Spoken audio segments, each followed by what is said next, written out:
Bueno, buenas tardes a todos, sobre todo tardes acá en América, ya es nochecita en Europa y África y madrugada en los países asiáticos y Australia. Les damos la bienvenida a esta videoconferencia, la segunda que organizamos. La anterior pueden verla y tratamos ahí el tema de la discapacidad. En esta vamos a tratar dos cuestiones. Por un lado, distintos autores van a presentar sus trabajos y vamos a hacer un cierre tratando un tema en particular que titulamos Factores socioeconómicos que determinan el acceso a las prácticas lúdico-deportivas. Sobre todo porque intentamos abordar este tema, pues un tema que compromete a toda nuestra región. Presento a todos los que van a exponer hoy. Empieza Pedro Ramos Lozo. Él es graduado en Educación Física de la Universidad Federal de Río de Janeiro y está haciendo su maestría. El tema que va a tratar él es el uso de los estadios durante la pandemia.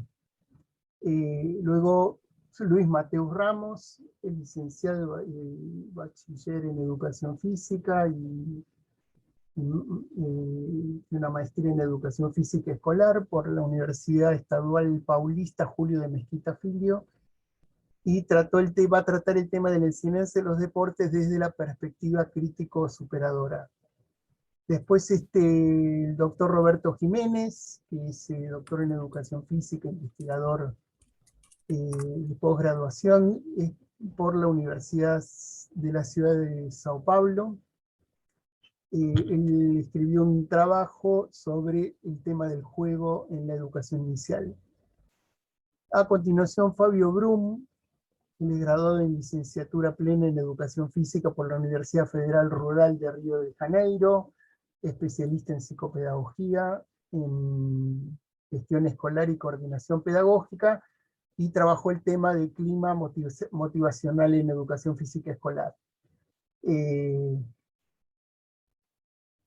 Y después Fabio Ricardo Illinger Gómez, que es doctor y maestre en Educación Física por la Universidad Federal de Paraná, que fue copartícipe de la producción de un trabajo sobre autopercepción en salud en mujeres mayores. Finalmente, en el cierre tenemos a Matías Salvador Ballesteros, que es sociólogo, magíster en investigación social, doctor en ciencias sociales por la Facultad de Ciencias Sociales de la UBA y en la Universidad de Buenos Aires, y es investigador asistente del CONICET. Bettina Freidin, que es PhD en Sociología por Brandeis University en Estados Unidos, magíster en Investigación Social, licenciada en Sociología y profesora de la carrera de Sociología acá de la Universidad de Buenos Aires. Y a la vez es investigadora del CONICET. Y finalmente Agustín Wilner, licenciado en Sociología por la Universidad de Buenos Aires, becario doctoral del CONICET con sede en el Instituto Gino Germani y docente de la carrera de Sociología también. Entonces, vamos a empezar ahora dándole la palabra a Pedro Ramos Lozo. Adelante, Pedro. Olá, pessoal, boa tarde. Boa tarde, boa noite, bom dia para todos. Bom, gostaria de começar agradecendo pelo convite. Não tem como começar essa apresentação desse trabalho intitulado Os Estádios de Futebol na Covid-19, sem citar e passar meus agradecimentos ao autor, Rômulo Reis, foi o idealizador dessa pesquisa, juntamente com o professor Silvestre Neto, o professor Lamartine da Costa e o professor Silvio Teles, que comigo transformaram essa ideia em algo real, num artigo real publicado. Então, sem mais delongas, vamos tocar um pouquinho para as ideias da pesquisa. Esse estudo teve como objetivo fazer uma apresentação, uma espécie de um overview, né, uma visualização de como estavam operando os estádios de futebol frente à Covid-19, como os estádios de futebol foram utilizados como uma forma de instrumento para enfrentar essa ameaça da Covid-19. E a nossa pesquisa faz o uso da documentação encontrada no período de março até a metade de julho de 2020. Esse foi o período de pesquisa. Nós vamos fazer começar dando uma visão, a princípio, nos estádios da Ásia, passando pela Europa e África. Depois a gente faz uma visão rápida também pelos estádios como foi no Brasil. E depois, como que foi com a retomada dos jogos e como que os estádios reagiram tendo essa retomada dos jogos e ainda em período de Covid. Bom, o primeiro que a gente vai conversar sobre, né, é a Ásia. É o primeiro estádio a ter algum tipo de ação sobre a Covid, que foi utilizado sobre a Covid, foi o Estádio Olímpico de Seul, o famoso Estádio Olímpico de Seul, e ele foi utilizado como base para um sistema tipo drive-thru, onde as pessoas poderiam passar a pé ou de carro para fazer testagens, ou servindo também como um abrigo para pessoas que estavam em quarentena, que testassem positivo, e pessoas que, por acaso, não tivessem para onde ir. Por exemplo, pessoas que estivessem com idosos, com alguém, morasse com alguém em grupo de risco e testasse positivo, ela não poderia ficar em casa com aquela pessoa. Então, o estádio ele era utilizado como um abrigo para esse tipo de pessoas ou para pessoas em situações de impossível distanciamento social. Com o retorno dos jogos, esse estádio ele continuou atuando. Ele recebe agora partidas do Seul FC e ele continua atuando no espaço de estacionamento dele. Passando para a Europa, o primeiro estádio a abrir as portas foi o estádio do Tottenham, né, o Tottenham Hotspur, e ele foi utilizado com o espaço de estacionamento dele para testes. Ele também foi utilizado muito para testes durante antes do retorno do futebol. Outros estádios também abriram, o estádio do Chelsea, do Manchester City, do Manchester United, o estádio do Liverpool.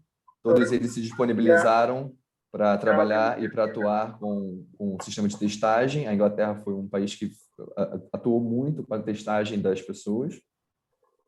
Ainda na Europa, a gente relata também a utilização na Alemanha, né, do Signal Iduna Park, que também foi utilizado para testagem. Ele foi especificamente utilizado como testagem, no mesmo esquema drive-thru. E na Espanha, o Santiago Bernabéu, que foi utilizado como depósito para doações. Então, o Santiago Bernabéu ele não foi utilizado como testagem, mas ele fez um importante serviço de depósito para as doações de alimento, de materiais de higiene, para posterior distribuição. Bom, na África, a gente relata 2 casos, né? O caso de um estádio na Nigéria, o Teslim Balogun, e ele serviu como um centro de abrigo também, assim como o estádio de Seul. Ele serviu como abrigo para ajudar no isolamento de pessoas infectadas. E no Quênia, o Macacos Stadium, que serviu como um estádio de campanha, como um hospital de campanha. Foi construído nele dentro do estádio um hospital de campanha, assim como a gente viu aqui no Brasil também em alguns outros casos. Bem, no Brasil, a gente vê o estádio do Pacaembu sendo um dos primeiros a inaugurar algum tipo de estádio, né? Então, foi construído nele, em aproximadamente 10 dias, uma estrutura que era temporária no espaço do gramado, né? Utilizou o espaço mesmo do gramado de jogo para colocar as instalações do estádio. Nele foram utilizados aproximadamente 200 leitos, sendo 8 leitos voltados para UTI. Então, o estádio de São Paulo, Pacaembu, ele foi um dos primeiros aqui no Brasil a botar um hospital, sendo que é voltado também para a atuação do público de risco, ou seja, para o público que estava necessitando de UTIs. Assim como foi também no estádio do Maracanã, no Rio de Janeiro, que também foi utilizado para receber pessoas em situação de risco, já com necessitando de UTI. Então, o estado do Rio de Janeiro também teve um alto número de UTIs posicionados. Outros estádios no Brasil também utilizaram hospitais, foi o estádio Presidente Vargas, o estádio Mané Garrincha, o Fonte Nova, né? O Raulino de Oliveira, todos eles basicamente atuando da mesma forma, com hospitais de campanha, ou como no Brasil acabou testando-se muito pouco, então eles acabavam atuando um pouco mais como espaço para isolamento, ou como abrigo, ou então como hospital de campanha. Com o retorno iminente dos jogos, os estádios tiveram que se adaptar, então muitos deles que estavam atuando com os portões fechados, né? Os estádios acabaram atuando com os portões fechados, sem a torcida presente, e eles botaram os estádios que estavam atuando frente à Covid, transportaram os hospitais de campanha e tudo mais para o estacionamento, e o gramado ficou livre para ter os jogos sem torcida. Os primeiros estádios a voltar foram na Alemanha e na Coreia do Sul, seguido pela Europa e pelo Brasil. Então, algumas mudanças de hábito dentro do estádio foram percebidas, como o distanciamento entre os jogadores, no banco de reservas, não, sem torcida, mas a torcida de forma remota, colocando telões com transmissão ao vivo. E alguns colocaram bonecos representando os torcedores e colocavam também áudio com o DJ simulando a torcida. Então, foram algumas das medidas dos estádios para o retorno do esporte, paralelamente à atuação frente à Covid-19. Com isso, alguns estádios conseguiram retornar, outros continuaram fechados e ainda em campanha. Alguns separaram zonas de atuação, zona para jogadores, zona para imprensa. Uma grande dificuldade que a gente teve nesse estudo, para finalizar, foi de encontrar relatos financeiros dessas manobras políticas, porque a maioria dos estádios foram utilizados como manobra política, e foi difícil encontrar relatos da manipulação de dinheiro, a verba utilizada. Isso realmente foi difícil de encontrar, então foi uma das nossas dificuldades. Bom, concluindo, em diversos países do mundo, os estádios foram utilizados para ajudar no enfrentamento da Covid-19, e com o retorno dos esportes, eles tentaram não deixar de atuar, mas ainda assim abraçar o retorno do futebol. Muito obrigado. Deu um minuto? Bueno, gracias, Pedro. Obrigado. Gracias, Pedro. Adelante, Luis. Luis, le recuerdo que va a tratar un tema que generó mucho interés, que tiene que ver con la enseñanza de los deportes desde la perspectiva crítico superadora. Adelante, Luis.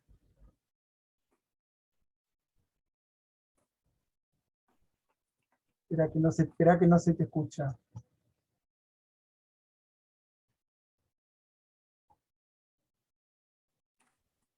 Espera que no se te escucha.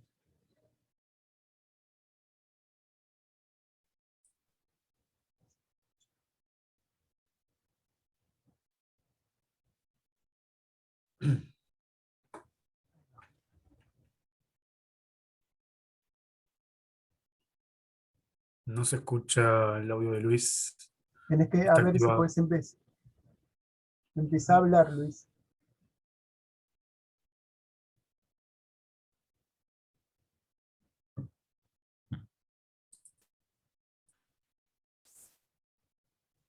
Em, Perdón, Tulio, vamos a probar a ver si en la computadora de Luis, en la parte de abajo donde tiene para desactivar o activar el audio, en el Zoom, que tiene una flechita para desplegar, allí puede ser que le aparezca arriba varias opciones en micrófono. Que pruebe entre una de esas y vaya cambiando a ver si alguna de esas habilita el audio.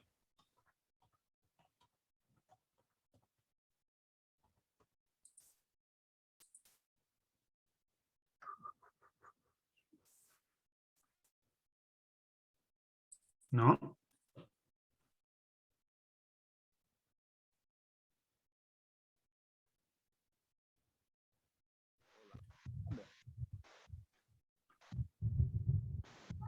Creo que sí. A ver, Ahora sí. con cierta dificultad por las...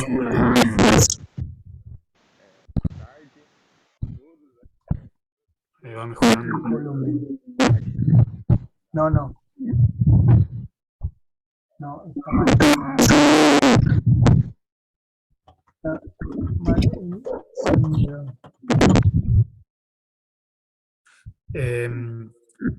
Tal vez Hay un si Luis sale y vuelve a ingresar.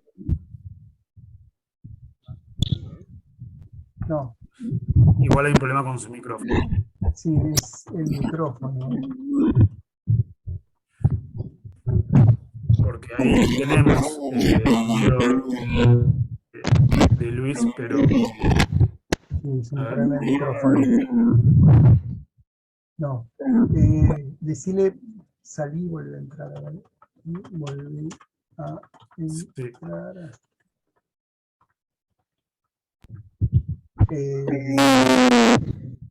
No, ¿por qué no salir y volver a entrar? Y mientras tanto seguimos, seguimos y hay un problema ahí con el micrófono. Sí. Hay un problema con el micrófono del audio. Luis, ¿me escuchás? Hola, hola. Luis, ¿me escuchás? ¿Podrías probar?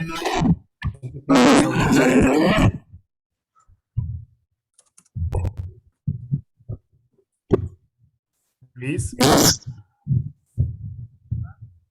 No.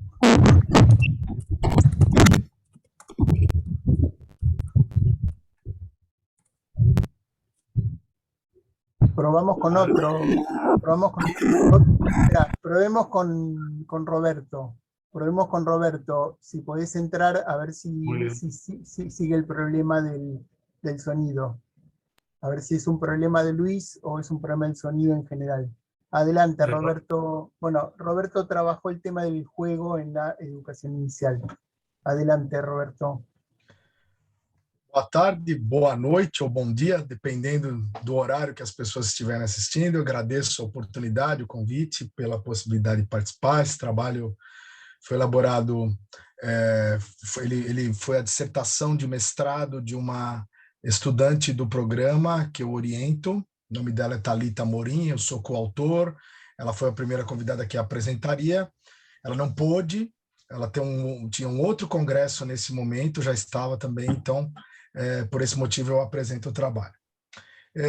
O título, né, o brincar na educação infantil, os contextos do playground e o comportamento de uma criança com deficiência intelectual. O trabalho ele tenta cruzar 3 grandes problemas que nós temos hoje no Brasil, e eu não imagino que seja diferente em outras partes. O primeiro deles se endereça à inclusão, né? Como acolher bem ou relativamente bem crianças, sobretudo na educação infantil, né? Criando um terreno propício para receber essas crianças. Outra questão diz respeito aos espaços que são utilizados. Hoje, numa cidade como São Paulo, isso não é raro, aqui no Brasil também, os espaços para brincar estão cada vez mais raros. A cidade está muito cinzenta. Os espaços como parques foram substituídos por prédios, e em alguns espaços para brincar a gente vai encontrar isso nas escolas. Contudo, as escolas também têm se tornado menores.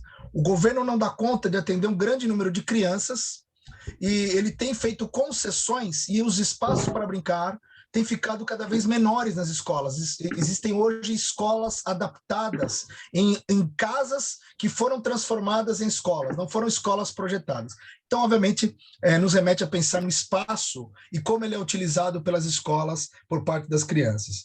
Em se tratando também da inclusão, entendemos que o equipamento é importante para a prática pedagógica. E há um olhar da literatura no que diz respeito ao brinquedo, mas não aos equipamentos dos parques. E essa foi a nossa questão.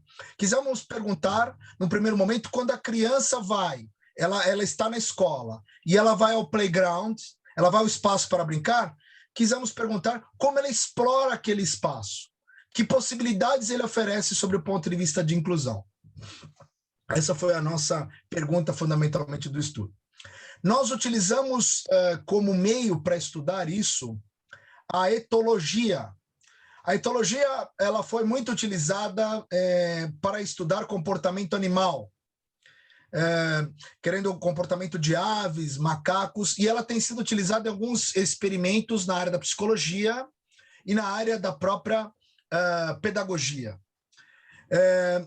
Porque não cruzamos variáveis, mas sobretudo sobre o ponto de vista dos instrumentos que são utilizados, observamos os comportamentos no seu contexto natural, né? Então, quando a criança vai a um espaço, observamos, por exemplo, frequência de comportamentos, tempo que ela faz algumas práticas, que brinquedos elas usam primeiro. Fundamentalmente, trabalhamos com tempo e frequência. São as medidas utilizadas. Para fins de estudo, nós utilizamos as seguintes categorias. Procuramos perguntar quais brinquedos e por quanto tempo ela procurava o brinquedo primeiro e quanto tempo ela ficava em cada espaço. Essa é uma pergunta que foi feita. Queremos observar quais brinquedos são mais acolhedores para as crianças. Dentre eles, o escorregador, balança, parede de escalada. A segunda pergunta que fizemos diz respeito, por exemplo, às categorias de movimento feitas pelas crianças. Ou seja, trabalhamos com as categorias de locomoção, manipulação e estabilização. E a terceira é como as crianças brincam. Se brincam sozinhas, se brincam em duplas ou brincam em pequenos grupos, considerando as características da faixa etária. Nós encontramos no estudo, primeiro, uma grande tendência das crianças dessa faixa, dessa criança estudada, foi um sujeito-alvo que foi filmado durante 5 dias, durante 10 minutos, em práticas corporais, e nós observamos que essa criança, em geral, ela não demonstrou um equipamento ou brinquedo de preferência no parque, diferentemente que outros estudos haviam identificado. É uma criança de 5 anos, é uma criança com síndrome de Down, ela explorou vários equipamentos. Não houve um equipamento de preferência por parte dela. Identificamos também, nesse estudo realizado com ela, que há uma tendência dessa criança a brincar sozinha. Não houve, ao contrário de outras da mesma idade, em que, pese elas estarem em fase de jogos simbólicos, na fantasia, pouca fantasia e brincar fundamentalmente sozinha. O único brinquedo que ela explorou mais foi uma parede chamada multissensorial, que tinha vários equipamentos na parede, como chocalhos, equipamentos com barulho, para tocar, parede com textura, onde ela tentou ali explorar mais o equipamento. E, por último, a categoria de movimento mais prevalecente foi a locomoção, em que ela transitou com mais frequência de um brinquedo para outra e empobreceu a manipulação, o que já era o que corrobora estudos anteriores feitos com crianças com síndrome de Down, que tem mostrado, por exemplo, que essas crianças, quando consideradas contextos, elas são mais apáticas que outras crianças ao explorar equipamentos, o que chama atenção para a necessidade da escola conhecer melhor o seu aparato, para que os professores conheçam melhor os recursos que têm à disposição, no sentido de despertar o interesse desse grupo de crianças.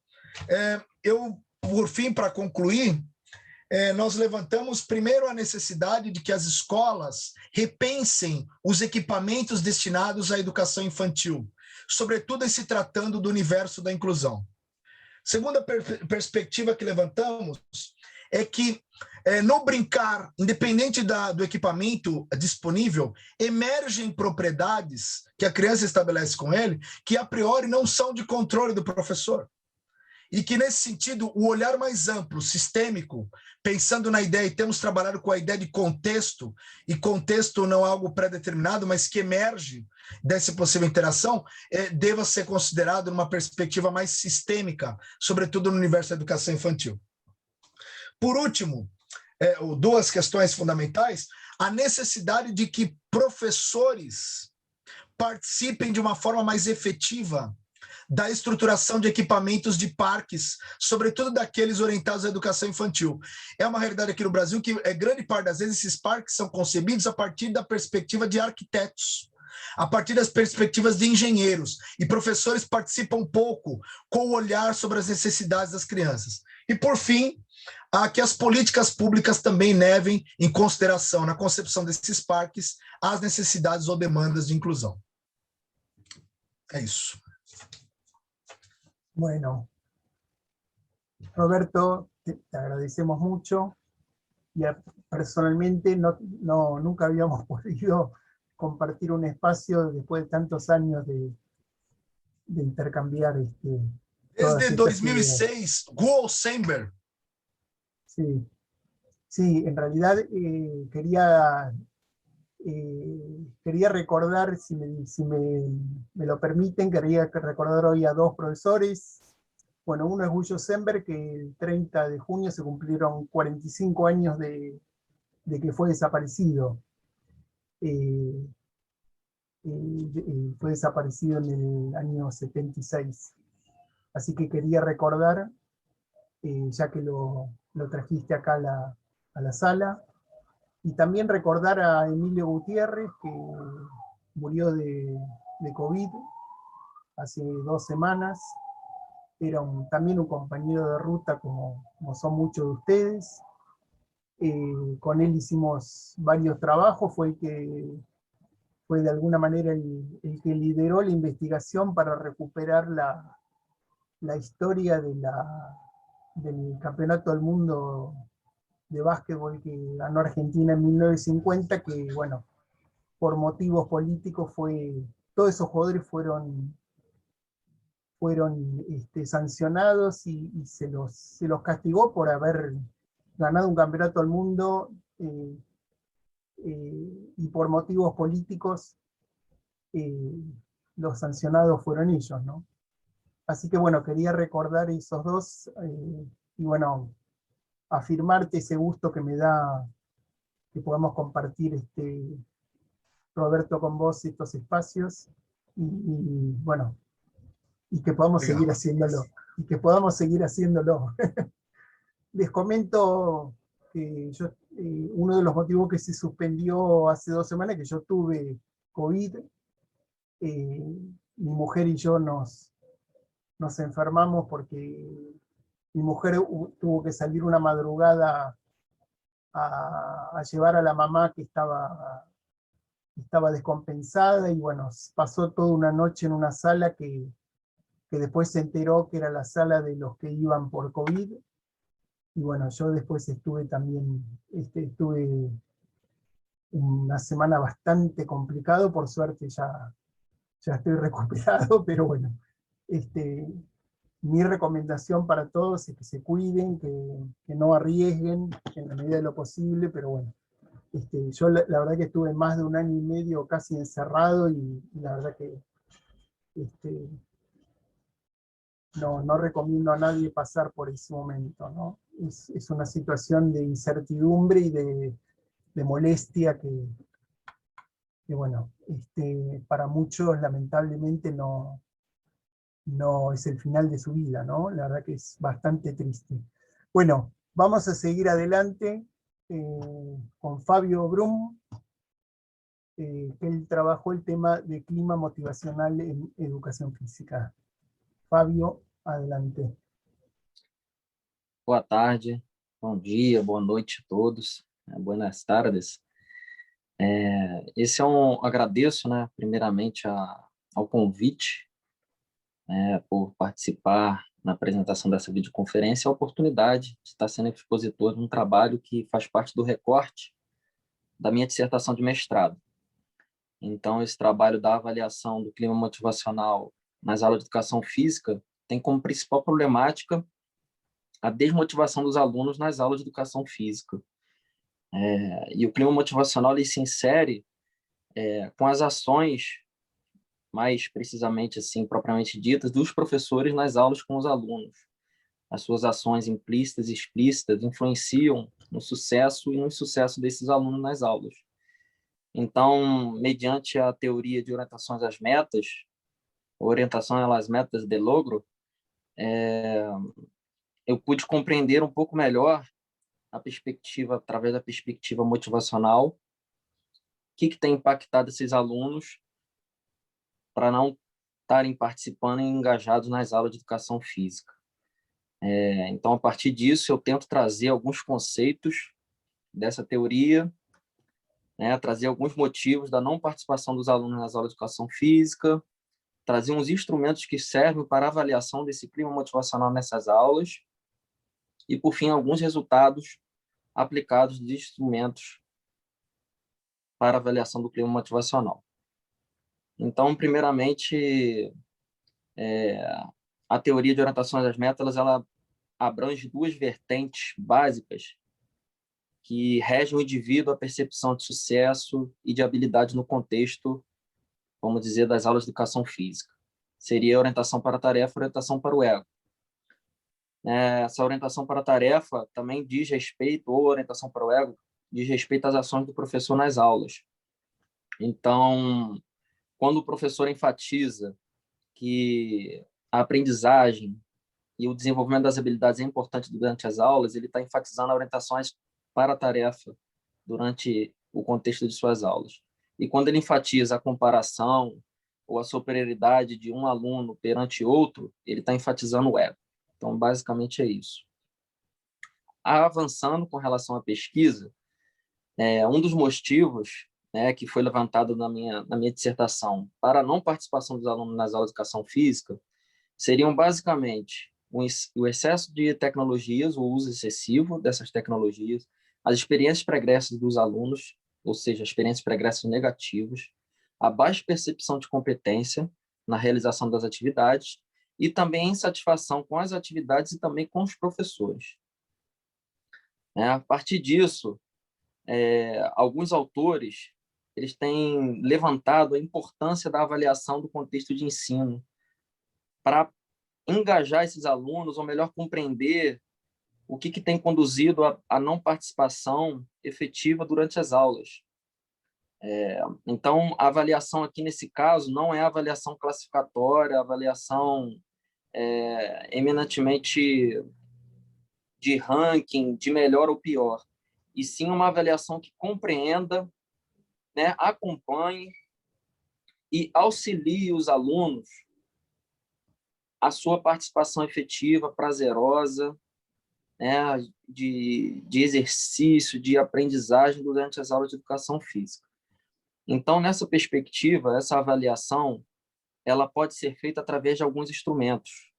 Aqui no Brasil, a gente ainda existe uma certa carência de instrumentos que tenham qualidade o suficiente para avaliar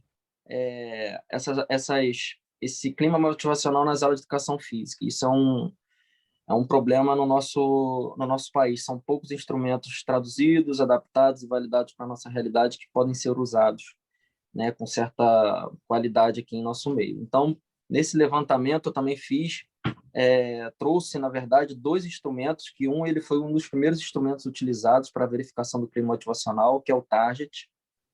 Ele é de 1988, foi utilizado aqui no Brasil em alguns estudos. Então, ele é basicamente um instrumento que avalia, através de análise observacional, o ambiente de ensino. Então, através das observações e das recorrências que ocorrem durante as aulas de educação física, avaliando dentro do target, que quer dizer o T de tarefa, o A de autoridade, o R de reconhecimento, o A de agrupamento, o E de avaliação e o T de tempo. Então, ele avalia esses 5 quesitos nas aulas de educação física para compreender se, durante a observação, os professores eles estão orientando os alunos para a aprendizagem ou para a performance ou ego. O outro instrumento, que esse sim pode ser considerado com certa qualidade para ser usado no nosso meio, por enquanto, o único de análise quantitativa, ele é o questionário de clima de aprendizagem, que ele avalia o contexto das aulas de educação física através da perspectiva dos alunos.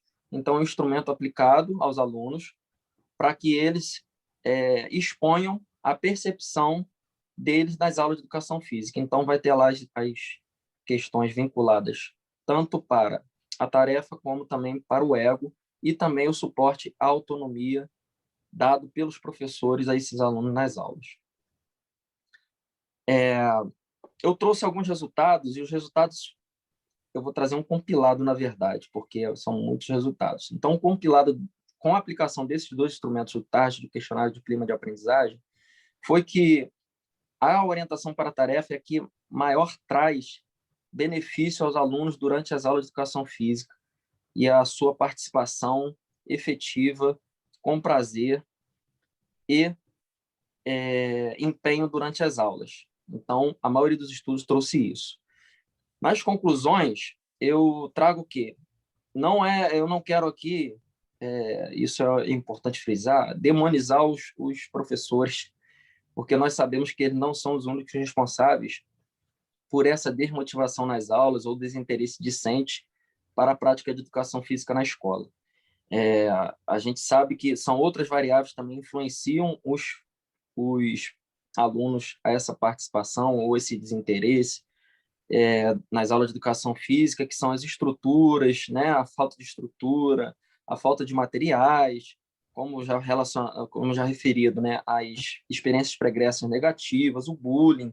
Então, o professor não pode ser considerado o único responsável por essa desmotivação.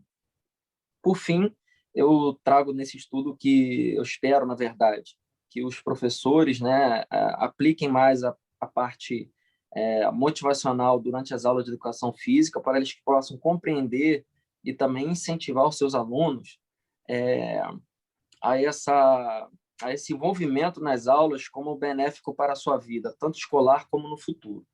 Então, que esses conceitos aí auxiliem os professores a avaliar melhor seus alunos, selecionar os métodos de avaliação mais condizentes e democráticos possível para que haja uma efetiva participação desses alunos nas aulas de educação física.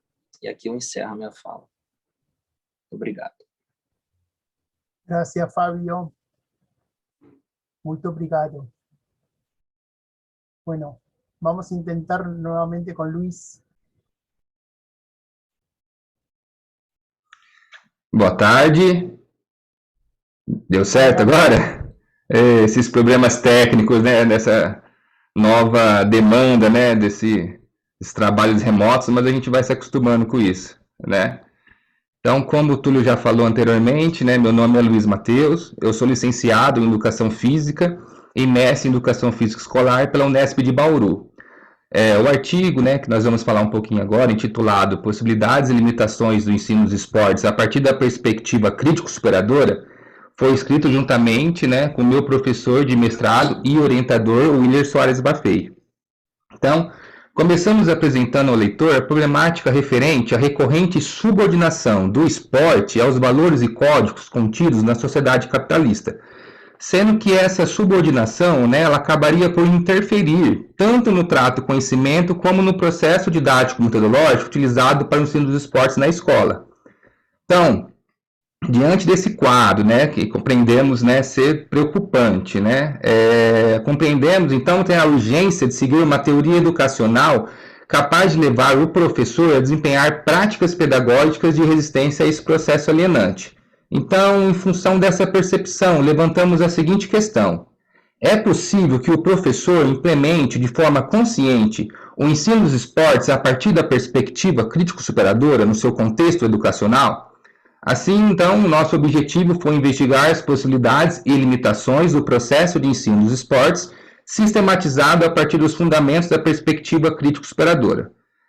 Sobre o percurso metodológico, a pesquisa ela foi realizada em uma escola pública que atende alunos do 6º ao 9º ano do ensino fundamental e contou com a participação de 2 professoras de educação física e 2 turmas de aluno atribuídas a essas professoras.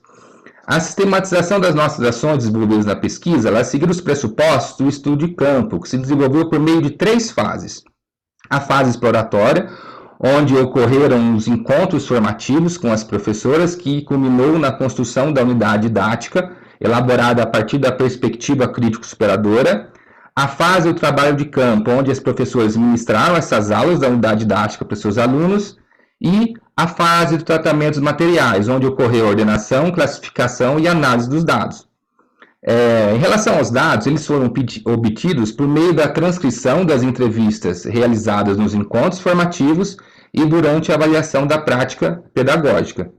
Para a interpretação desses dados, utilizamos a técnica de análise de conteúdo, onde foi possível gerar 4 categorias temáticas de análise. Então, na análise da primeira categoria temática, referente ao trato do conhecimento do conteúdo esporte, foi possível identificar que as professoras, mesmo que de maneira inconsciente, conseguem sistematizar o conhecimento referente ao esporte de acordo com uma direção teórica que as orientou como selecionar e abordar este conteúdo durante as aulas. Em relação a essa inconsciência, fragilidade apresentada pelas professoras na compreensão da teoria que de fato embasou suas práticas pedagógicas, alguns estudos que citamos no artigo colaboram com a confirmação sobre essa problemática apresentada pelos professores relacionada a esse conhecimento, tanto difuso quanto em relação à cultura corporal e especificamente em relação à perspectiva crítico-superadora. Então, a partir da análise da segunda categoria temática, que nós tratamos sobre o processo didático-metodológico para o ensino dos esportes, foi possível perceber que ambas as professoras demonstraram estruturar as possibilidades de diálogo e discussões, relacionando o conhecimento do conteúdo esporte ao contexto social do aluno. Sobre esse caminho didático-metodológico, a partir da perspectiva crítico-superadora, estudos, que nós citamos também no artigo, demonstram que essa metodologia de ensino constitui como uma forma efetiva de resistência ao privilegiar os conhecimentos que dão prioridade à coletividade em relação à individualidade, contribuindo assim para o desenvolvimento da consciência crítica dos alunos. Em relação à categoria temática, onde nós analisamos a interferência da normalização e organização escolar em relação ao trato do conhecimento, conseguimos inferir que as professoras elas são capazes de identificar situações ali do seu cotidiano que acabam por interferir em suas práticas pedagógicas, porém não identificamos nenhuma fala que demonstrasse alguma ação das professoras visando a superação dessas situações relatadas.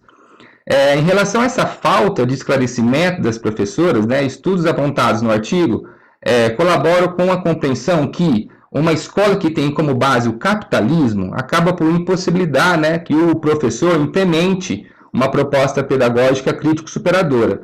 Devido ao quê? Devido à dificuldade gerada pela falta da organização na escola e também pela influência da gestão escolar. Por fim, na última análise da categoria temática, que tratou sobre a avaliação da prática pedagógica, ela demonstrou assim uma contundente negação das professoras em frente à implementação da propositura crítico-superadora.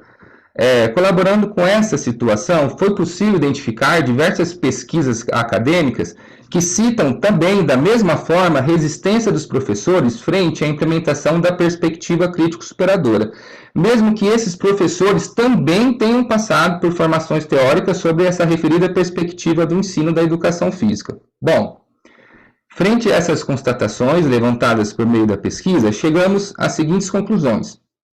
É necessário que seja garantida uma formação ampla e continuada ao professor, fundamentada por uma teoria educacional que consiga romper com essa visão estigmatizada do ensino crítico, que valorize os momentos de reflexão diagnóstica e judicativa sobre esse contexto educacional que se insere a prática pedagógica do professor e que, de fato, possibilite tratar o conhecimento e o processo didático-metodológico para o ensino dos esportes de uma forma que contribua para o enfrentamento das problemáticas provenientes da sociedade capitalista.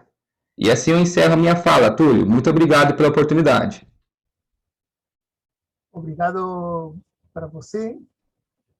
Un gusto que hayamos podido escucharte, que hayamos podido superar el problema técnico.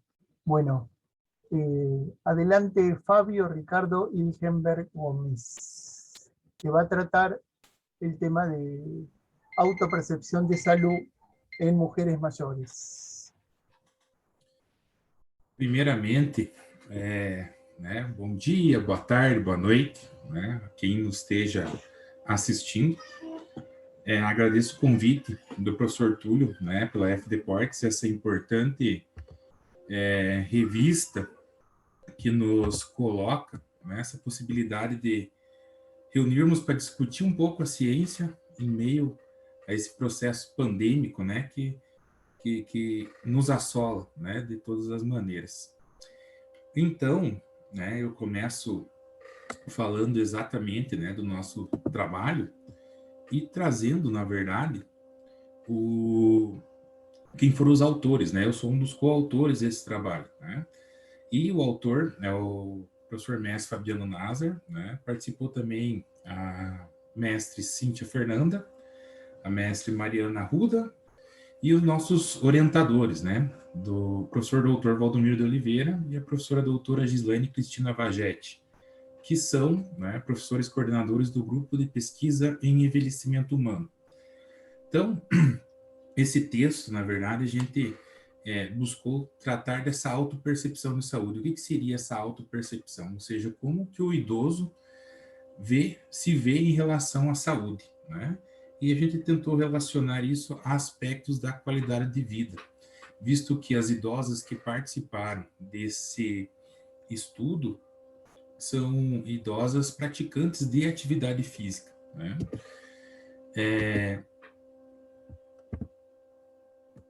Só um instantinho.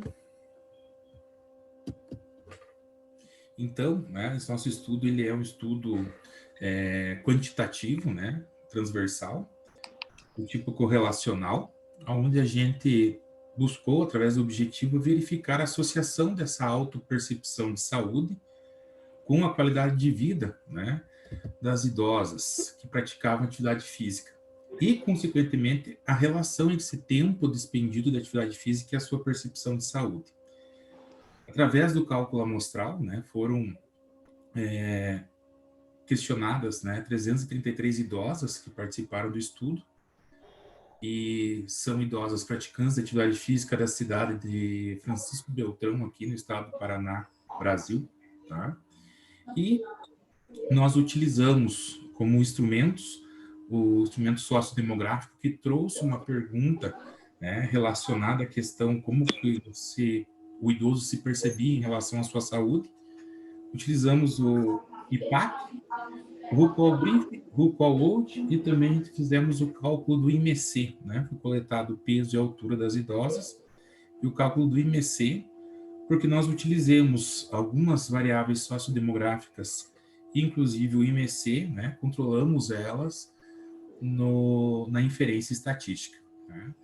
E já comentando sobre o aspecto estatístico, a gente fez um teste de coeficiente de correlação ponto bisserial em relação à percepção de saúde, porque ou ela era positiva ou ela era negativa, e depois fizemos uma regressão linear múltipla, buscando as possíveis associações aí da questão da percepção positiva de saúde com a qualidade de vida. Lembrando que esse estudo foi todo aprovado pelo Comitê de Ética e Pesquisa da Universidade Federal do Paraná. Como resultado, nós trouxemos que, apesar que houve uma boa percepção da qualidade de vida de todas as idosas, mas também, a gente verificou que existia pessoas que tinham uma percepção negativa de saúde. Como um resultado interessante também do estudo, a gente verificou que a média do tempo de atividade física semanal dessas idosas era bem superior ao recomendado, né, pela OMS, ficando em média de 420 minutos semanais de atividade física, né, moderada ou vigorosa, o que mostrou-se também uma questão muito pertinente. Tá? Outro dado que nos chamou a atenção, que também pode ter corroborado para o resultado que nós encontramos, foi o IMC, né, que ficou indicando que as idosas tinham sobrepeso, a maioria delas, né, e a gente verificou também que existiam, como no Brasil acontece muito isso, nos países latinos também, uma baixa escolaridade dos idosos, né. Em relação à percepção de saúde, a positiva se mostrou muito maior, com 84% aproximadamente, e a negativa com 15%. Consequentemente, também perguntamos aos idosos se eles, né, apresentavam algum tipo de saúde. Então, a maioria deles também, né, indicou que 76% apresenta algum tipo de doença, e as doenças mais relatadas foram, entre elas, a hipertensão. Por que nós utilizamos esses dados? Todos eles foram controlados para a gente verificar se existia, né, associação da percepção de saúde em relação à qualidade de vida. Quando nós realizamos a análise de correlação, só foi possível verificar o resultado na percepção negativa de saúde, onde ela esteve correlacionada de forma inversa, né, com a qualidade de vida. Ou seja, quanto mais negativamente eu penso na minha sensação de saúde, menor vai ser a minha percepção de qualidade de vida, né? E na análise de associação, não foi possível encontrar associações significativas, né, estatisticamente. Contudo, a gente observa a necessidade de mais estudos na área em relação à percepção, à autopercepção de saúde, porque em outros estudos foi observado que tinha, né, relação entre idosos, entre a percepção positiva de saúde e os bons scores de qualidade de vida. No entanto, nessa amostra, né, só mostrou a questão da correlação a qual eu já citei. Como nossas considerações finais, digamos que, né, houve uma boa percepção de qualidade de vida geral pelo grupo, tanto dos domínios analisados pelo RuQual Brief como pelo RuQual Old. No entanto, né, a correlação, né, se mostrou correlação à prática da atividade física com o domínio físico, com a percepção negativa de saúde, ou seja, o idoso que não percebe que tem menor qualidade de vida, ou percebe-se mais negativamente sua qualidade de vida, consequentemente, ele tem um pensamento negativo de saúde, né? E também a gente pode elencar que foram alguns fatores que indicaram isso, como, por exemplo, doenças cardíacas, como é o caso da hipertensão, ou seja, doenças crônicas também colaboram para esse resultado. A polifarmácia, ou seja, o alto uso de medicamentos, e o baixo nível educacional também podem afetar esse processo relacionado à qualidade de vida, né? E este era o estudo, né, que foi realizado pelo Grupo de Pesquisa em Envelhecimento Humano da Universidade Estadual do Paraná, Unespar. É isso, professor Túlio.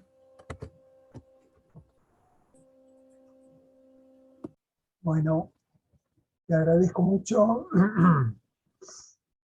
Fabio, también con vos hace tiempo que estamos siempre en contacto, así que es un gusto tener este cara a cara. Esperemos que dentro de poco nos conozcamos ya hasta personalmente, nos demos una vuelta por Brasil. Bueno, me está avisando un autor que tiene problemas con internet, pero bueno, vamos a seguir adelante con... pasamos al tema de cierre, que les recuerdo que lo titulamos Factores socioeconómicos que determinan el acceso a las prácticas lúdico-deportivas. Y acá, bueno, entre Matías Salvador Ballesteros, Bettina Freidin y Agustín Wilner van a desarrollar la totalidad de este tema, así que les recuerdo dos cosas. Yo acá les mando En este momento estamos transmitiendo también por Facebook, así que les mandé ahí, les estoy enviando el enlace por si lo quieren pasar. Y bueno, avancemos ahora con el tema de Matías, Bettina y Agustín. Adelante, por favor. Bueno, arranco yo. Dale, Hola, ¿cómo andás? buenas tardes a todos. Vamos a hablar los tres, así que empiezo yo. Bueno, nuestro trabajo, el que escribimos con Matías y Agustín, se titula Determinantes sociales asociados con a la actividad física recreativa y el cuidado de la salud, estudios en la República Argentina en el año 2009 y 2018. Un poco para poner el trabajo en contexto, les contamos que los tres somos sociólogos y que estamos trabajando desde algunos años en distintos proyectos de investigación sobre desigualdades sociales en salud, tanto con enfoques cuantitativos, haciendo análisis estadístico de datos secundarios basados en encuestas nacionales, como es el caso de este artículo, pero también con trabajo de campo cualitativo. Y son proyectos que hemos desarrollado, algunos ya finalizados y otros en curso, en el marco de la Universidad de Buenos Aires, y también con financiamiento del Ministerio de Ciencia y Tecnología de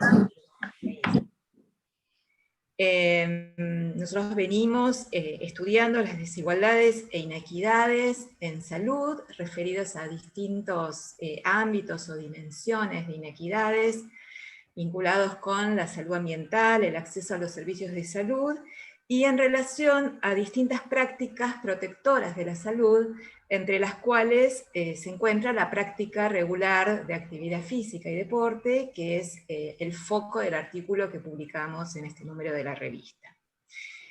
Desde las ciencias de la salud se enfatiza el beneficio del ejercicio regular para la salud integral, esto es, para la salud psicofísica, el bienestar emocional y la calidad de vida en términos generales. Por otro lado, los estudios epidemiológicos muestran la asociación entre el sedentarismo, las enfermedades crónicas, especialmente las no transmisibles, y factores de riesgo, ¿no? Su importancia de esta asociación para entender patrones de morbilidad y también causas frecuentes de mortalidad en distintos grupos poblacionales. Desde las ciencias sociales lo que nosotros hacemos, o cuál es nuestro foco, es poner la lupa en lo que es la estratificación, en las chances o posibilidades de hacer actividad física de manera regular, cuando discriminamos lo que es actividad física global, que es generalmente el indicador que toman estos estudios enfocados desde las ciencias de la salud, y empezamos a diferenciar distintos dominios de actividad física. Si bien, bueno, no hay una clasificación globalmente aceptada, en general se hace una distinción entre lo que es la actividad física vinculada con la ocupación, o sea, con el trabajo, con la actividad en el mercado de trabajo, lo que es la actividad física de tipo recreativa, que generalmente se vincula justamente con el ejercicio y con el deporte, que se realiza de manera voluntaria en el tiempo libre, y todo, digamos, un dominio de actividad que tiene que ver con actividades cotidianas por fuera del trabajo, por ejemplo, lo que es el trabajo doméstico, o sea, en los hogares, los desplazamientos cotidianos, las actividades de cuidado de menores y de otros grupos. ¿Por qué es importante prestar atención a estos distintos dominios? Porque, bueno, como decía antes, hay actividades que son voluntarias y hay actividades que no son voluntarias, y que algunos de ellos, sobre todo vinculados con trabajos manuales poco calificados, implican un gran desgaste físico y también estrés, que lejos de ser protector para la salud, es una condición perjudicial o adversa. Bueno, nuestro foco, como dice el título, son los determinantes sociales de estas chances o posibilidades de hacer actividad física recreativa, que es la que se asocia con, o la que se, digamos, promueve por sus beneficios para la salud. Y entre esos determinantes, desde las ciencias sociales, por supuesto que el primer foco es en la clase social, o sea, en las actividades, en las ocupaciones típicas vinculadas con las distintas clases sociales, con los ingresos. Ambas condicionan las posibilidades de desarrollar estilos de vida o prácticas cotidianas saludables que derivan de modos de vida colectivos determinados estructuralmente por la clase y por otros condicionamientos o factores estructurales, como la edad, el género, la educación, y también aspectos socioterritoriales que tienen que ver con el lugar en donde las personas residen o viven, que facilitan o, por el contrario, obstaculizan o limitan la posibilidad de hacer ejercicio y deporte. Y básicamente esta dimensión territorial tiene que ver con un acceso diferencial a recursos colectivos de calidad de vida en las áreas urbanas, que tiene que ver con la existencia de espacios públicos, la oferta privada, la infraestructura, por ejemplo, el estado de las calles, ¿no? La infraestructura pública que facilita o obstaculiza poder salir y hacer caminatas en la vía pública, y también aspectos vinculados con la exposición a la inseguridad y a la violencia interpersonal en el espacio público. En nuestro estudio nosotros seguimos una perspectiva para analizar los determinantes sociales que pone el foco en la interseccionalidad, esto es, en la interdependencia entre distintos determinantes que derivan, obviamente, de digamos, estructuras macrosociales determinadas por las relaciones de clase, las relaciones de género, entre otras, que se corresponden en el nivel microsocial o individual con distintas chances de realizar prácticas protectoras de la salud. Por ejemplo, si bien se ha visto a lo largo de los últimos años que ha disminuido la brecha de género en la realización de actividad física, esto es a nivel internacional, sin embargo, esa disminución favorece más a las mujeres de clase media que a las mujeres de clase popular o de clase baja, y a su vez también se ve diferencias en los patrones de actividad física entre las mujeres, no solo vinculado con la clase, sino en qué momento del ciclo vital y familiar se encuentran. Y esto nos lleva a no considerar la clase social ni el género como categorías homogéneas, sino tratar de investigar al interior de ellas estas articulaciones o interdependencias entre distintos factores estructurales. Bueno, entonces, ya para finalizar mi parte, el objetivo de nuestro artículo es analizar el impacto de determinantes sociodemográficos, geográficos y de composición del hogar, así como la interseccionalidad del género con algunos de dichos determinantes, en la práctica de actividad física recreativa en zonas urbanas de Argentina en los años 2009 y 2018. Hacemos un análisis cuantitativo que ahora Matías va a explicar en detalle, de la encuesta nacional de factores de riesgo, que es un relevamiento que se hace cada 4 años. Nosotros tomamos el año 2009 y 2018 porque es donde hay más información sobre ejercicio, práctica de actividad física. Y bueno, ahí me quedo. Bueno, yo continúo. Bueno, yo tengo la difícil tarea de tratar de explicar lo que hicimos en términos estadísticos de forma amable y amena, que ese es el objetivo que voy a proponerme, que me propuse cuando pensé en qué contar. Nosotros utilizamos algunos modelos que tienen un nivel de complicación más o menos grande, pero no es porque estemos enamorados de esos modelos, sino porque entendemos que esos modelos nos permiten decir cosas interesantes, y yo lo que voy a tratar es de bajar un poco esos modelos y transmitirlo de forma sencilla.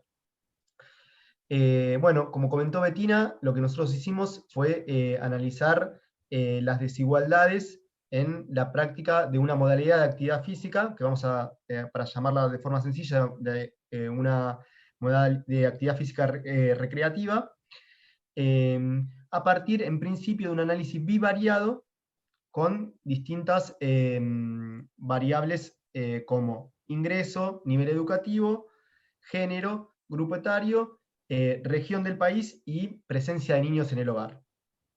El análisis bivariado, al igual que muchísimos antecedentes, muestra que las mujeres, los adultos mayores, las personas con bajo nivel educativo y con bajos ingresos, y quienes no viven en la ciudad de Buenos Aires, quienes viven sobre todo en el conurbano bonaerense, tienen menos posibilidades de realizar actividad física que las personas que se encuentran en una mejor posición. Eso es el análisis bivariado.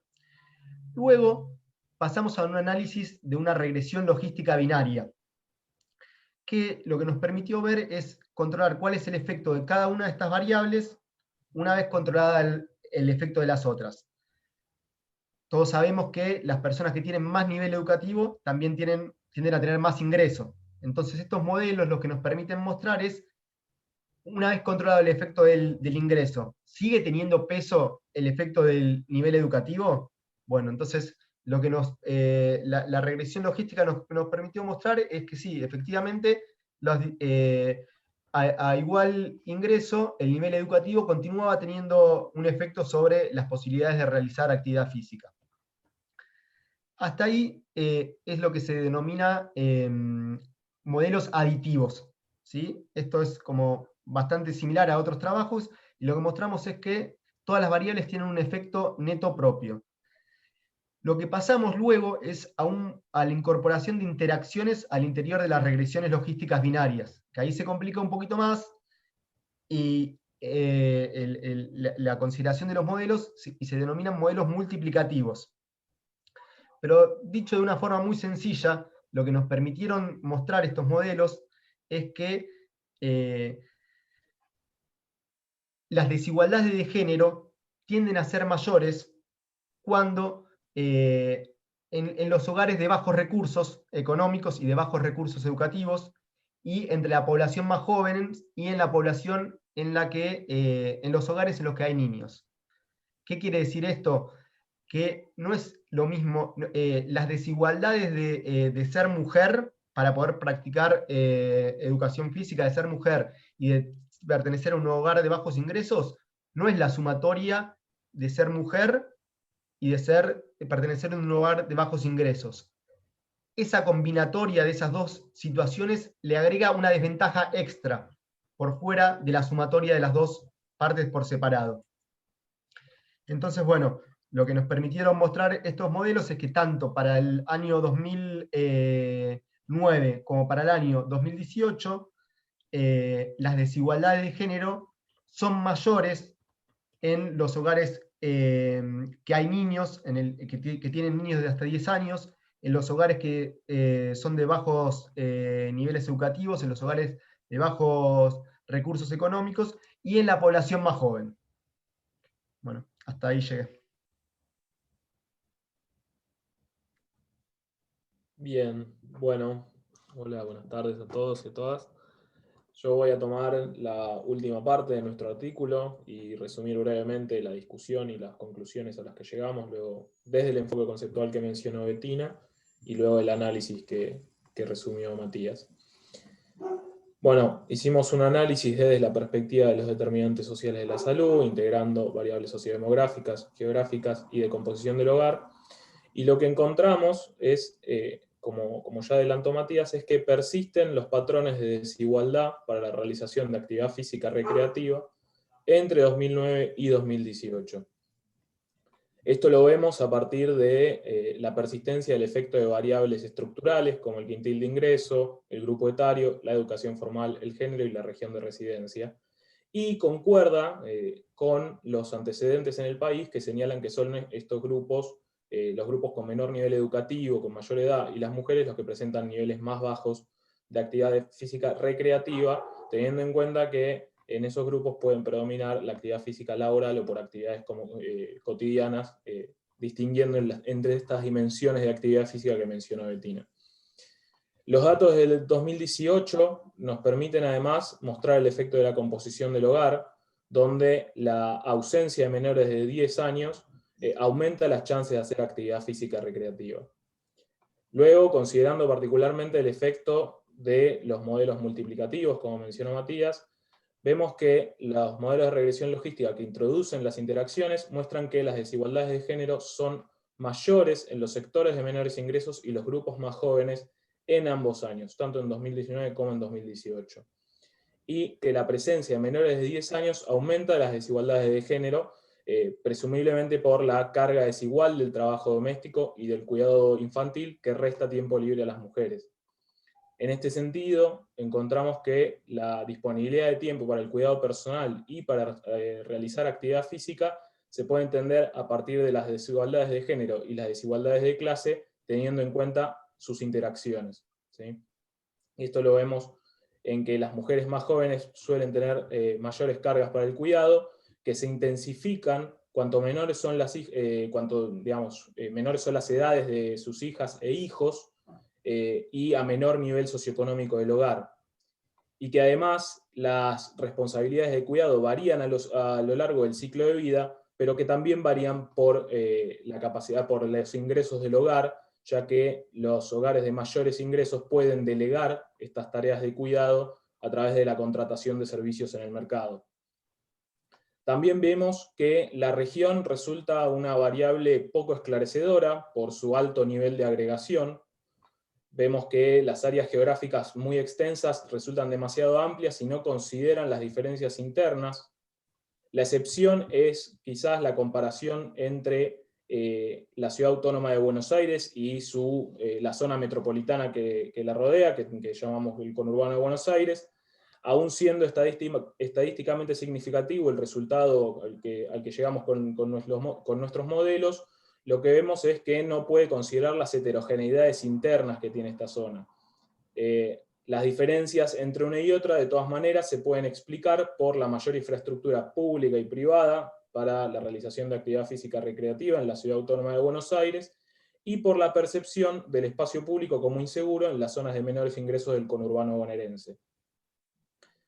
La persistencia de los patrones de desigualdad para la realización de actividad física entre 2019 y 2018 muestran o resaltan la importancia de implementar políticas públicas con perspectiva de género, con programas específicos para la realización de actividad física recreativa que consideren el cuidado infantil.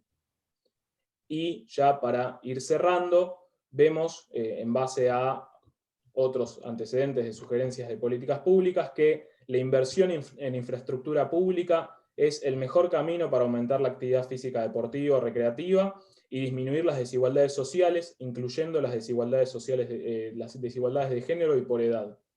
En ese sentido, tomamos dos recomendaciones: una de la Organización Mundial de la Salud, que señala la necesidad del aumento de espacios públicos para hacer caminatas, para el uso de bicicletas y otras formas de actividad física recreativa en condiciones seguras. Y por otra parte, resaltamos la necesidad de integrar los espacios seguros y la provisión de infraestructura urbana a las políticas de hábitat para mitigar las desigualdades socioterritoriales que afectan a los grupos de menores ingresos, de mayor edad y a las mujeres en particular, por ser víctimas de violencia víctimas potenciales de violencia en el espacio público por su condición de género. Muchas gracias. Bueno, Agustín, Bettina, Matías, muchas gracias por la presentación. Bueno, yo en realidad tengo que quizás compartir con ustedes, ¿no es cierto?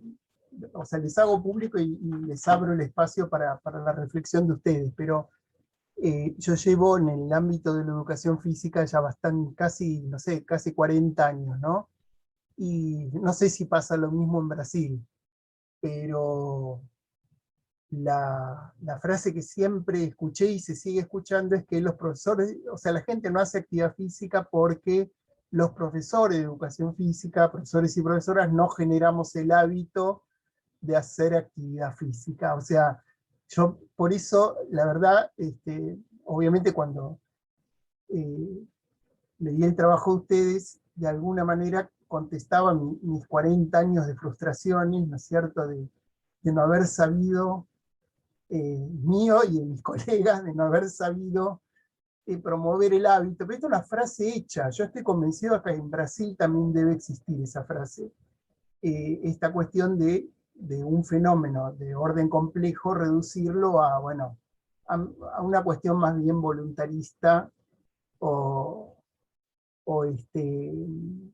del hábito, o sea, algo que la verdad que aparte es muy difícil de probar, ¿no es cierto? Pero bueno, así que bueno, les devuelvo un poco que hagan esa sería algo así como, no sé si la pregunta o si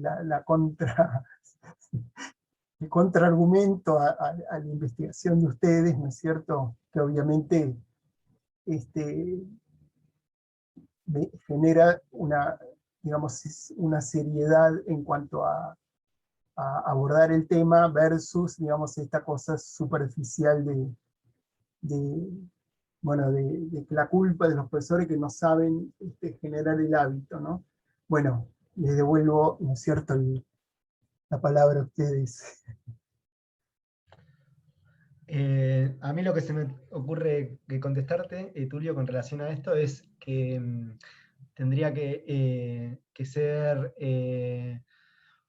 un hábito muy particular el que transmiten los profesores, porque de alguna forma mágica le transmiten más ganas a las personas que tienen más dinero, que tienen más recursos, que son hombres, que son jóvenes.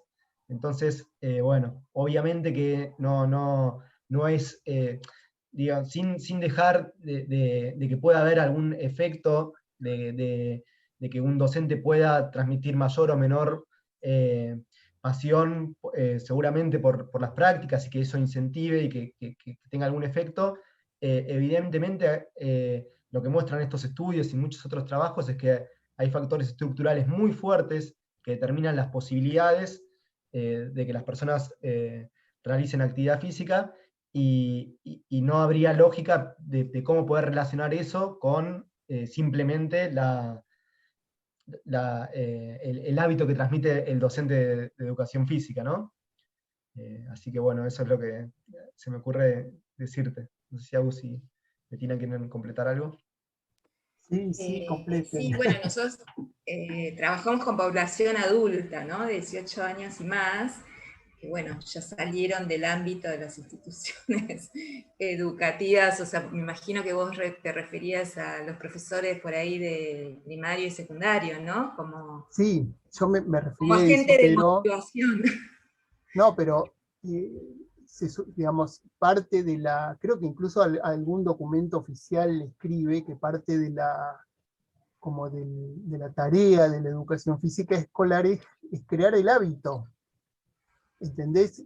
Es esa, crear el hábito. O sea, se supone que el hábito justamente es creado en el periodo escolar o durante todo el recorrido, digamos, de una persona en contacto con la educación física escolar, y en todo caso cuando es adulta tendrá mayor o menor hábito. Y bueno, siempre la crítica o la autocrítica figuraba esa cuestión, ¿no? Como que los profesores no crean el hábito de la actividad física en las personas, ¿no? Sí, bueno, como decía Matías, es todo, y vos mismo, es todo mucho más complejo, y nosotros, bueno, tenemos nuestra visión sociológica que siempre va a ser más macro, ¿no? Sobre todo cuando trabajamos con datos secundarios y con estas variables tan estructurales, que son los datos que hay disponibles, por otra parte, ¿no? Y que por suerte que están disponibles desde hace unos años. Después, como les decía al principio, nosotros hicimos estudios cualitativos que te permiten abrir como un poco la caja negra, ¿no? Entonces, hicimos estudios con mujeres y varones siempre adultos, ¿no? De clase media y de clase popular, y ahí ves cómo actúan todos estos condicionantes a nivel más micro, y también, bueno, hay culturas familiares asociadas con el deporte y la práctica de actividad física, que, bueno, es otra esfera ¿no? de generar motivaciones o incentivos o desincentivos, además de factores más estructurales y más institucionales, como son los que nosotros vemos, pero claramente hay desventajas de clase, hay desventajas de género, que para quienes, supongamos, que generaron el hábito, sus profesores, luego van a tener el buen hábito, van a tener muchas más dificultades o van a tener que incurrir en mucho más esfuerzo para poder desarrollar una práctica regular, que puede ser simplemente salir a caminar, ¿no? Donde, bueno, que es gratuito, pero si vos vivís en un barrio que se inunda, o que salís y estás muy expuesto a situaciones de violencia de género, de violencia en general, bueno, todo eso retrae las posibilidades, más allá de las buenas voluntades, disposiciones y buenos hábitos creados en las escuelas e incluso en el ámbito familiar, ¿no? O sea, es muy fuerte la cuestión estructural. Túlio, nós fizemos estudo aqui procurando comparar as representações sociais que as crianças tinham em relação à educação física ao longo dos anos da educação básica.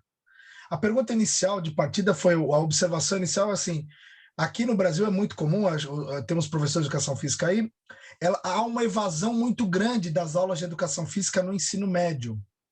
As crianças, os jovens não querem participar, né? E nós queríamos verificar se isso tinha alguma relação com a representação que eles têm em relação ao professor, em relação ao próprio componente curricular educação física. Nós fizemos um estudo com 284 crianças e trabalhamos com a teoria das representações sociais, né? E nós verificamos, por exemplo, que na educação infantil eles atrelam a figura a jogo, a brincar. A figura da educação física está próxima de brincar, de jogar. O professor representa aquela figura que tira a criança de uma situação que é chata, da sala de aula. Ele é aquela figura que, quando vai para o ensino fundamental, elas atrelam a esporte. Então, tem uma relação muito próxima a conteúdo, a regra. E quando vai para o ensino médio, ela ganha de uma forma muito importante o caráter meio que obrigatório, elas representam meio como obrigatório, mas relacionam à saúde.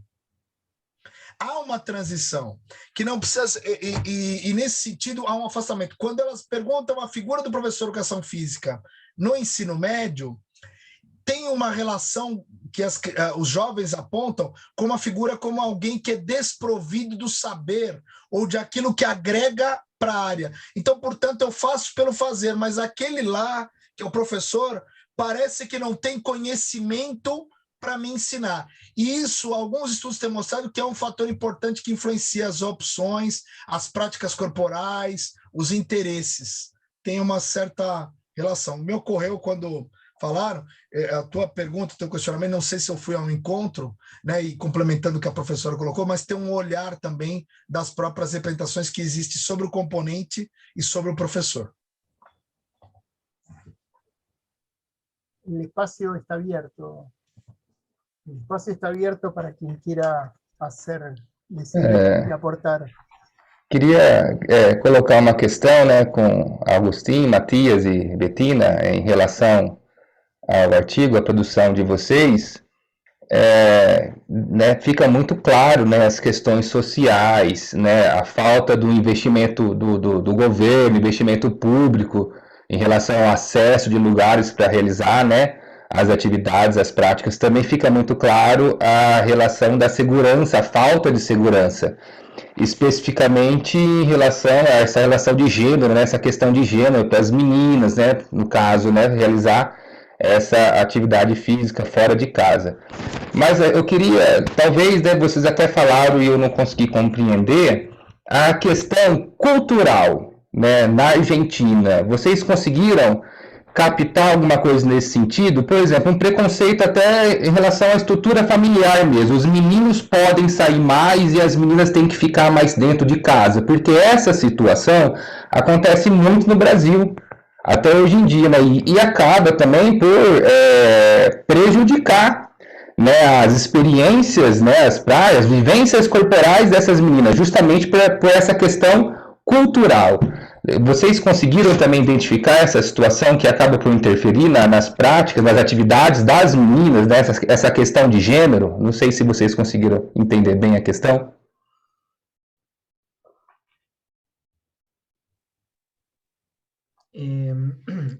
Luis, voy a ver si te entendí bien.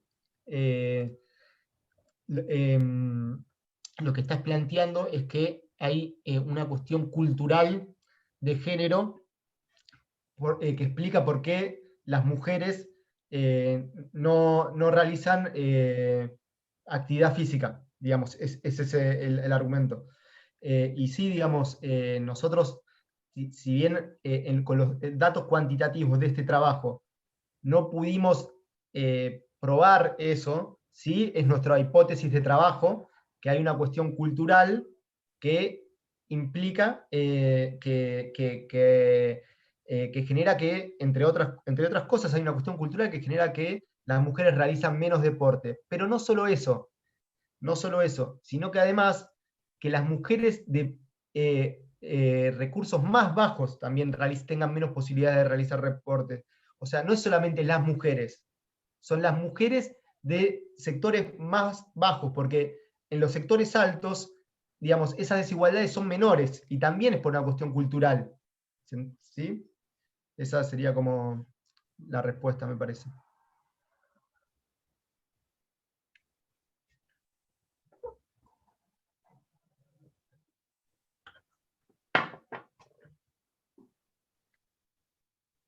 Gostaria de fazer um comentário em relação ao trabalho de Bettina e Matias. Parabenizo vocês e Augustin pelo trabalho, belíssimo trabalho, e a relação com fatores de ordem socioeconômica e desigualdade, né? E quanto isso representa, como essa desigualdade ela se reproduz em contextos que deveriam ser os contextos acolhedores para a diminuição de desigualdade, né? Isso a gente tem visto aqui de uma maneira muito marcante, já desde as escolas de educação infantil, com a prática da atividade motora. Como as prefeituras e os governos, e tem uma demanda muito grande pelo atendimento, pela escola pública, principalmente nas periferias. Então, como a prefeitura, por exemplo, eu me refiro a São Paulo, não dá conta, ela foi terceirizando a atividade da educação básica. Então, as escolas de educação infantil foram estabelecidos convênios com pequenas escolas. E essas pequenas escolas, elas supriram, num primeiro momento, uma finalidade de dar conta aí, de uma demanda que existia, que era de acolher as crianças. Porém, por mais que você acolha, a estrutura física ofertada, ela é deficitária, e a gente tem feito estudos, por exemplo, que ela impacta na prática pedagógica do professor. Por exemplo, o brincar das crianças, ele é absolutamente diferente nessas escolinhas menores do que nas maiores, que foram concebidas. O professor tem que... aquelas atividades que são realizadas ao ar livre, né? Que as crianças têm a possibilidade do exercício da autonomia, de trocas com seus pares, elas são absolutamente podadas muitas vezes, porque o professor, num espaço menor, ele tem que conduzir com objetos e participar muito mais e conduzir muito mais as atividades realizadas com essas crianças. Então, esse contexto de desigualdade, ele se reflete, ele se reproduz em diferentes lugares. Essa desigualdade socioterritorial aí é bem marcante, ela interfere na prática pedagógica e ela dificulta uma série de avanços que a gente precisaria dar no sentido de inclusão social.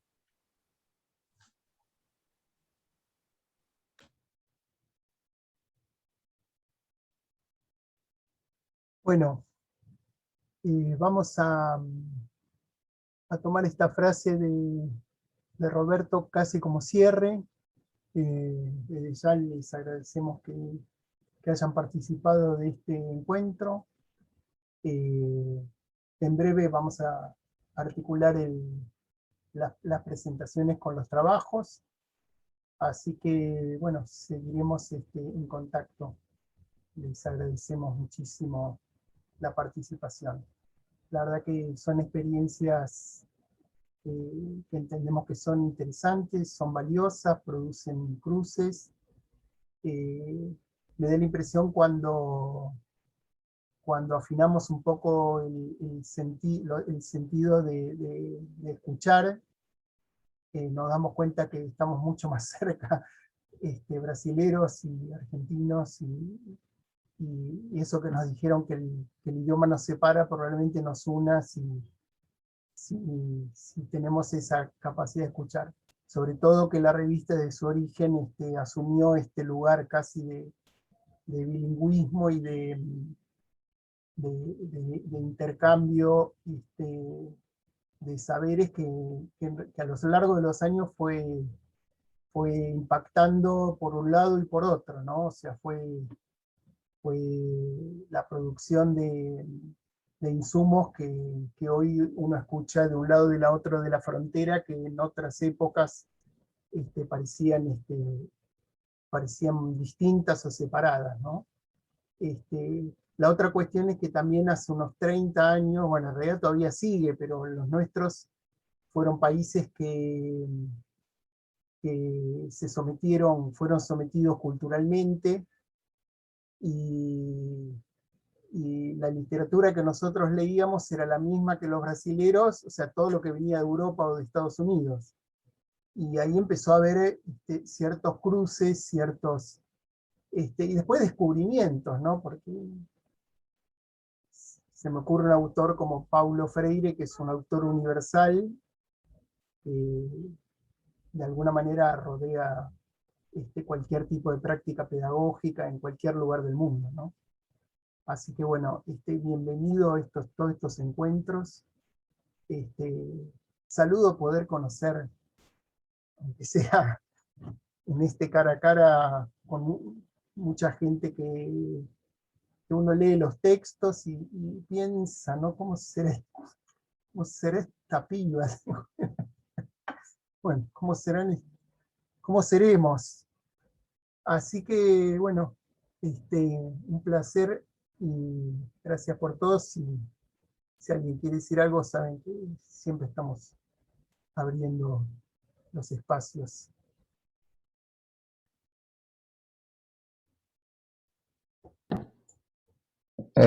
Túlio, eu ouvi, né, tudo que você disse em relação, né, a essa possibilidade, né, de interação, de relação entre as produções acadêmicas, não só do Brasil e da Argentina, mas toda a América Latina, né, América do Norte também, e outros países, até na Europa, enfim. Mas também eu queria, né, aproveitar essa oportunidade de enfatizar a importância do seu trabalho, né, da forma que você lida com isso, com a oportunidade que você dá também, essa amplitude, né, essa humanidade, essa forma que você aceita, né, o nosso trabalho, né, porque nós sabemos que, infelizmente, né, nesse campo, né, acadêmico, até aqui no Brasil mesmo, existem muitas revistas digitais, né, o mesmo modelo parecido com a Lecturas, que acabam por fazer uma acepção, né, eles escolhem determinados autores e às vezes você que está ali no chão da quadra, né, trabalhando diretamente com a criança, buscando sistematizar o trabalho, você não tem a oportunidade de compartilhar, né, essas experiências, né, claro, com o aporte teórico necessário, mas você acaba, né, não sendo privado disso porque, de repente, lhe falta um título necessário. E você não, Túlio, né, a revista em si, o seu trabalho em si, ele proporciona, né, uma igualdade para que todos que queiram compartilhar, né, as suas pesquisas, os seus trabalhos, as suas experiências profissionais no campo da educação física, eles são aceitos, né, pelo menos eles de braços abertos, né? Eles são Essa é a palavra mesmo, né? Aceito, né? Independente das limitações teóricas, das dificuldades, enfim. Existe a oportunidade, de fato, para que nós possamos fazer essa interação e essa relação, né, com todos os profissionais, especificamente nós aqui da América do Sul. Então, eu agradeço mais uma vez e enfatizo a importância do seu trabalho e das suas ações nesse sentido, tá bom? Obrigado. Túlio, eu queria agradecer também. Eu acabei dando sorte porque a Thalita não pôde apresentar. E eu fui blindado por um momento tão importante, tão gostoso, prazeroso de trocar com os colegas. Eu queria dizer também, parabenizar você ter uma iniciativa quase que militante durante esses anos que eu tenho acompanhado com a revista. E hoje a revista no Brasil, algumas revistas, e o colega Luiz Matheus, ele colocou de uma maneira bem pertinente, algumas revistas no Brasil, elas optaram por privilegiar as áreas biológicas da educação física, fisiologia, etc. Enquanto muitos autores encontraram nas leituras um espaço para publicar artigos da área de humanas, escolar, voltado ao esporte, etc. E hoje, essa revista no Brasil, curiosamente, ela é mais bem avaliada que outras que fizeram outro caminho. Então, te parabenizo e queria dizer que assim, seu trabalho tem uma repercussão muito grande aqui no Brasil. Parabéns, viu? Muito bem e foi muito prazer te conhecer.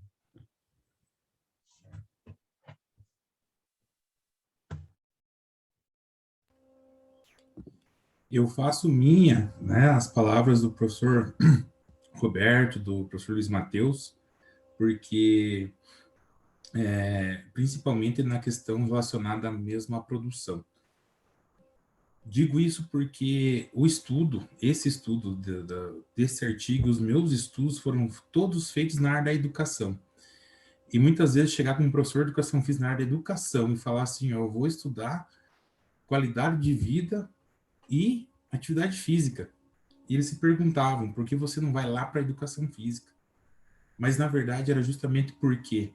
Porque nós entendemos que a educação, né, e a educação física, ela é parte integrante da educação. Independente se você é bacharel ou licenciado, você está dentro desse processo.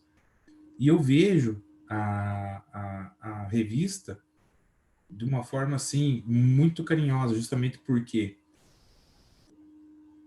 diversidade de artigos, além da diversidade de artigos, essa possibilidade de troca hoje, que nós tivemos com pessoas de vários locais e países, né, digamos assim, e também pela questão de você ter, não apenas a cada 3 meses um número, ou a cada, né, 2 números por ano. A revista produz 12 edições por ano, né? É um trabalho intenso. Tenho o prazer também de ser revisor da revista, né? Já revisei alguns trabalhos o professor Túlio me mandou, todos eu aceito para ler, e apoiando, né, ela estar num bom qualis hoje dentro do Brasil, justamente por quê? Porque é feita uma avaliação séria, né? Mesmo tendo vários artigos, vários números publicados por ano, é uma avaliação séria, né? Então, parabenizo mais uma vez, além da iniciativa, é claro, a revista que há anos, né, leva de maneira rápida e objetiva a ciência a todo mundo, né? Parabéns, professor Túlio.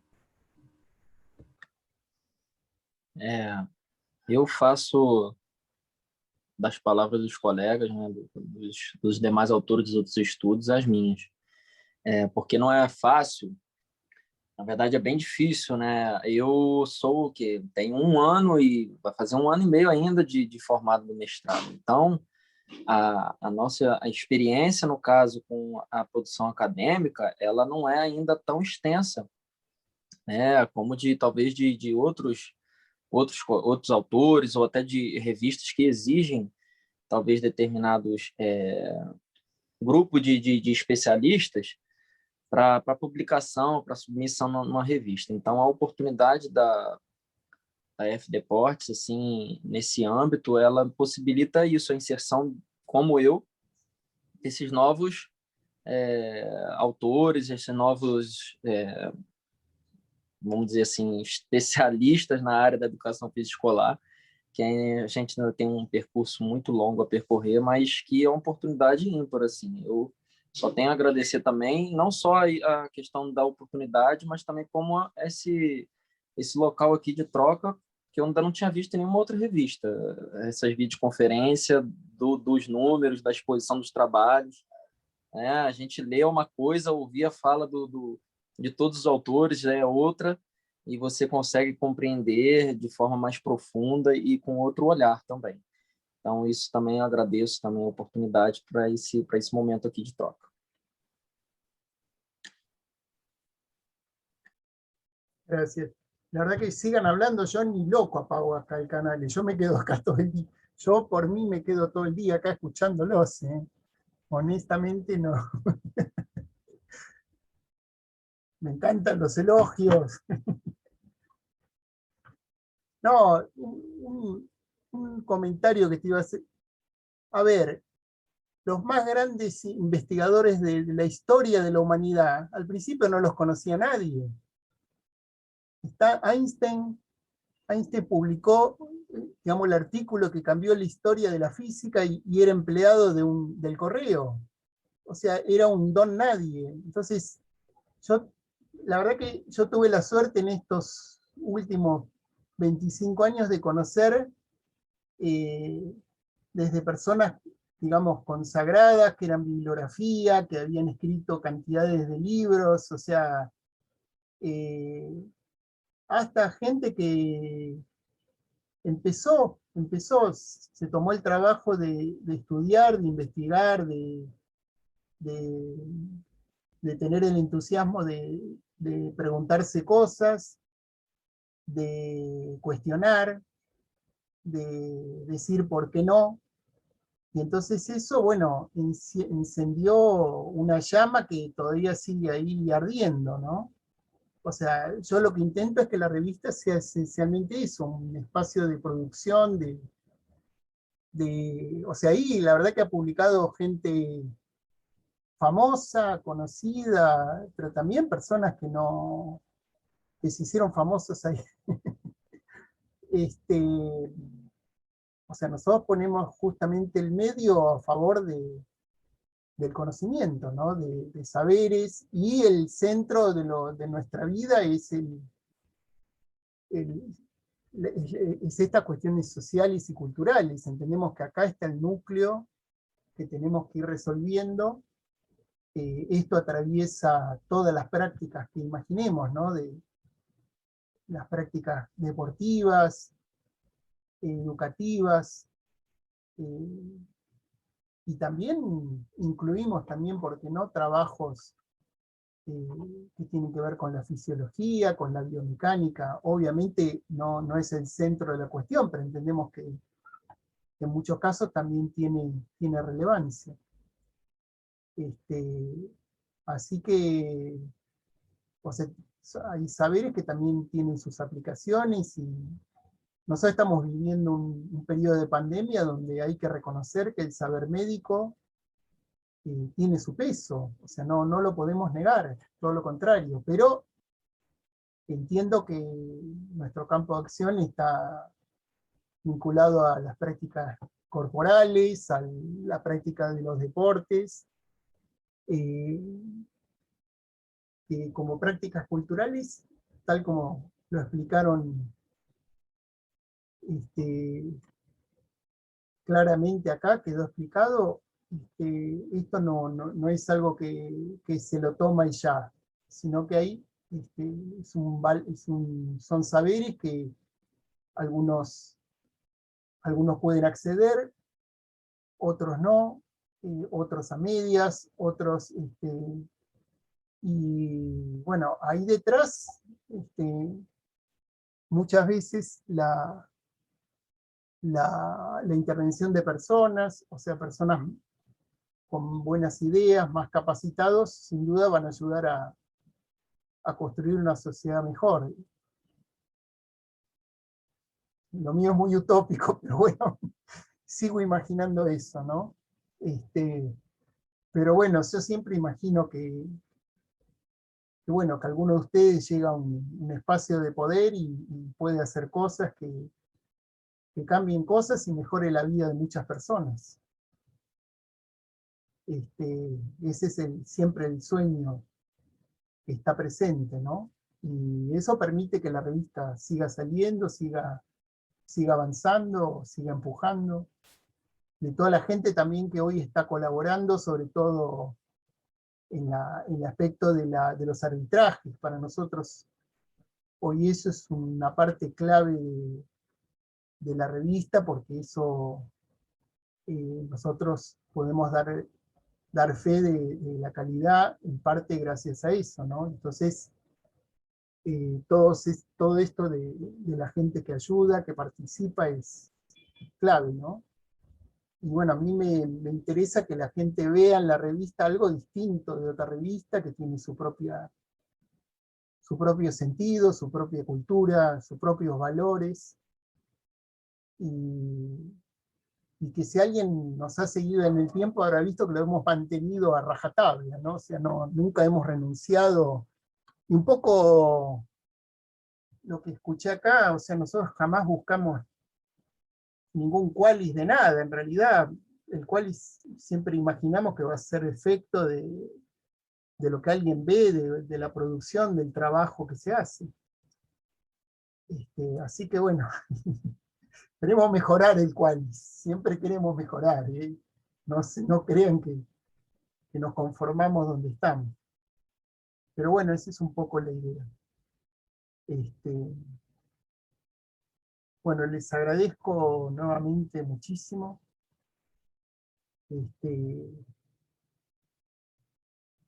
Tenemos que ir cortando porque aparte medio que la nube después no alcanza para guardar todo el archivo, y el archivo para nosotros es muy importante.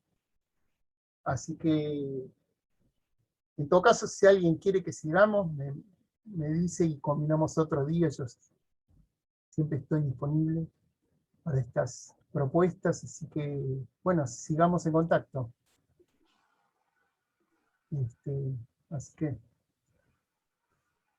Gracias. Gracias, Tulio. Muchas gracias. Obrigado. Obrigado. Cuidem-se, todos. Muito obrigado. Obrigado. Obrigado, obrigado. Tchau, Bom tchau. trabalho, pessoal. Valeu. Tchau.